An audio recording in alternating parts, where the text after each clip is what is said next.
चलो रिया, हमें डॉक्टर के पास जाना है।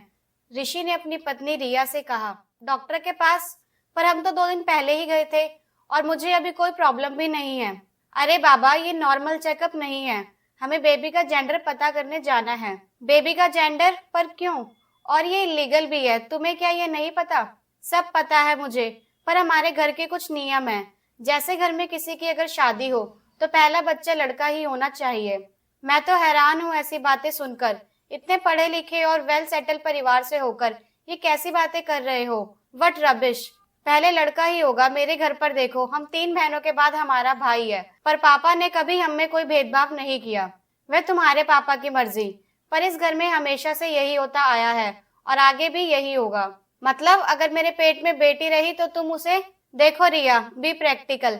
हमारे पास काफी समय है, हम फिर से बेबी प्लान कर लेंगे। वैसे भी लड़के आसानी से नहीं मिलते हैं।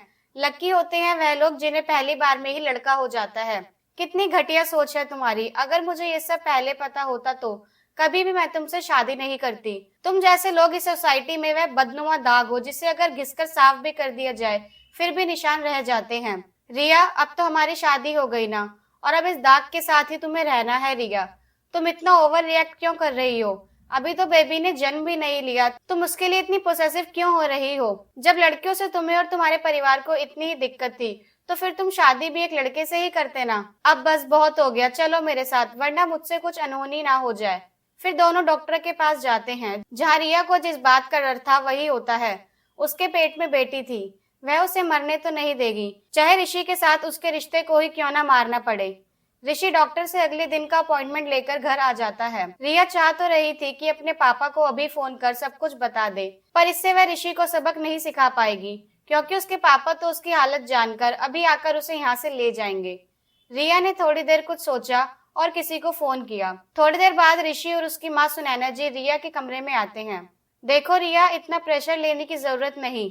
मैंने भी ऋषि के पहले 3-3 बार अबॉर्शन कराया है, पर उसके बाद फिर नंदिता हुई ना।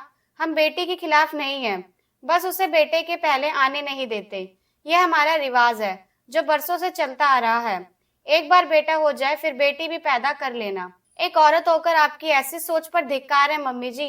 कौन कब आएगा ये भगवान तय करते हैं, ना कि हम और आप। और मैं कोई बच्चा पैदा करने की मशीन नहीं हूँ जो अभी नहीं तो फिर कभी पैदा कर लूंगी। देखो रिया, मेरा काम था तुम्हें समझाना, हमने तुम्हारी सहमति नहीं मांगी।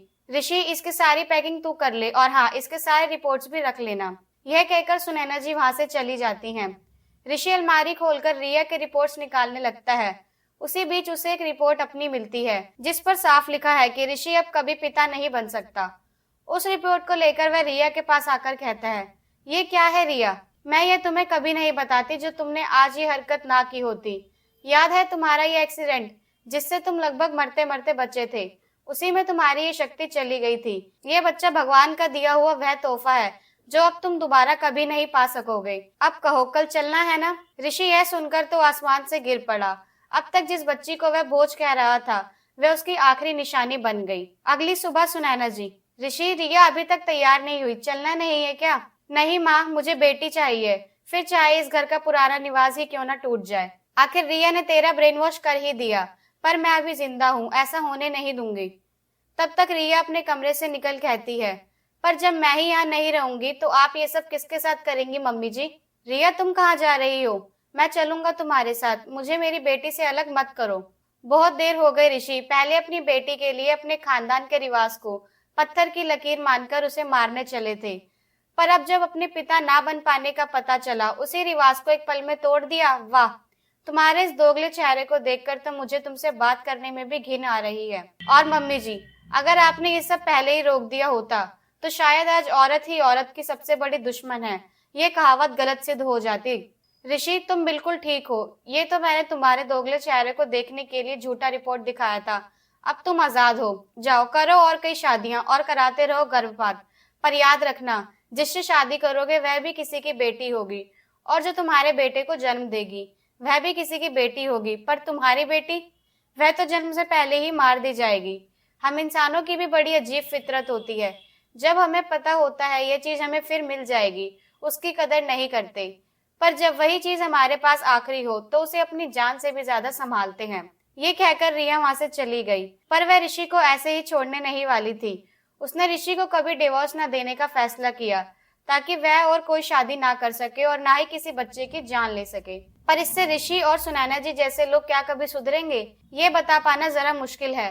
पर इतना तो तय है, यह सब कुछ बदलने के लिए हम औरतों को ही सबसे पहले बदलना होगा। तभी जाकर समाज से ये दाग मिट पाएगा, वरना हमें दबाने वाले हाथों की कमी नहीं है।